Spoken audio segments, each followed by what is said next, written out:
তারপর আরেক ভাই জানতে চেয়েছেন যে নবী সাল্লাল্লাহু আলাইহি ওয়াসাল্লাম তার সন্তানের স্ত্রী মানে পুত্রবধূর সঙ্গে পরকীয়া করত বা বিবাহ করেছে।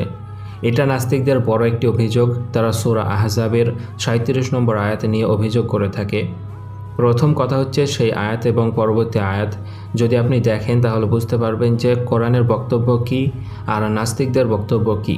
যদিও এই সম্পর্কে আলাদাভাবে একটি বিস্তারিত ভিডিও না বানালে বুঝতে পারবেন না, কারণ বিষয়টি অনেক বড়। তবে এতটুকু আপনাদেরকে আমি বলতে পারবো, নবী সাল্লাল্লাহু আলাইহি ওয়াসাল্লামের কোনো পুত্র সন্তান ছিলেন না। যে সন্তানকে বলা হয় সেটা হচ্ছে পালিত সন্তান, আর ইসলামে পালিত সন্তান হয় না। নিজের জন্ম দেওয়া সন্তান ছাড়া অন্য কোনো সন্তানকে সন্তান হিসাবে ইসলামে মানা হয় না। সেই হিসাবে পালিত পুত্র সন্তান বিবাহ করার পরে তার স্ত্রীকে তালাক দিয়ে দিয়েছিল।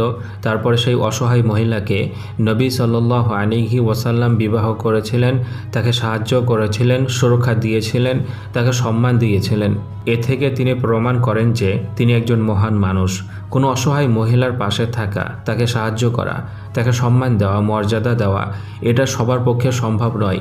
যে আয়াত এবং হাদিস দেখিয়ে নাস্তিকরা অভিযোগ করে, সেই আয়াত এবং হাদিস থেকেই নবী সাল্লাল্লাহু আলাইহি ওয়াসাল্লামকে মহান একজন ব্যক্তি হিসাবে প্রমাণিত করা যায়। আসলে নাস্তিকদের চুলকানি বেশি, তাই তারা উল্টোপাল্টা কথা বলে থাকে।